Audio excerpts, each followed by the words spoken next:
நான் கடந்த 3 மாத காலத்துக்கு முன்பா தாவேக்கால இருந்து வெளியேறி இருந்தேன்.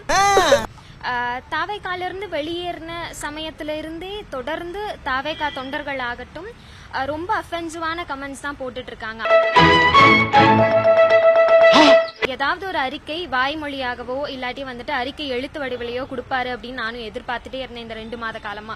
அவரும் எதுவும் கொடுக்கற மாதிரி தெரியல. கொஞ்சோண்டு சட்னி வேணா தரேன் நக்கிட்டு போறீங்க. எனக்கு இதுக்கப்புறமும் அவர் கொடுப்பாரு அப்படிங்கிற நம்பிக்கை இல்ல. அதனால தவேகா தலைவர் திரு விஜய் அவர்கள் மேலையும் அவரோட தொண்டர்கள் மேலையும் கம்ப்ளைண்ட் ஃபைல் பண்ணியிருக்கேன் இன்னைக்கு கமிஷனர் ஆபீஸ்ல. ஐயோ சாமி வேற கூட்டு போங்கடா. பெரியார் அவர்கள் அன்றே சொன்னாரு கரண்டிய பிடுங்கிட்டு பெண்கள் கையில இருந்து புத்தகங்களை கொடுங்க அப்படின்னு சொல்லிட்டு. நாகரிகமான ஒரு அரசியல் விவாதத்தை தான் நாங்க எதிர்பார்க்கிறோம்.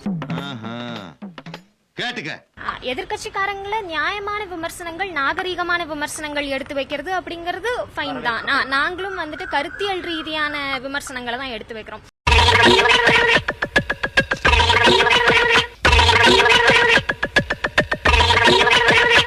அரசியல் அப்படின்னாலே ஒரு நாகரிகத்தை பின்பற்றின ஒரு விவாதமா இருக்கணும் அப்படிங்கறது எங்களோட கருத்து. எங்க அப்பா உலகத்துல தோசையை திரி போட்டு பாத்திருக்கேன், இப்ப இட்லியவே திரி போடுறானே. அப்ப புரியல, இப்ப புரியுது, இப்ப புரியுது.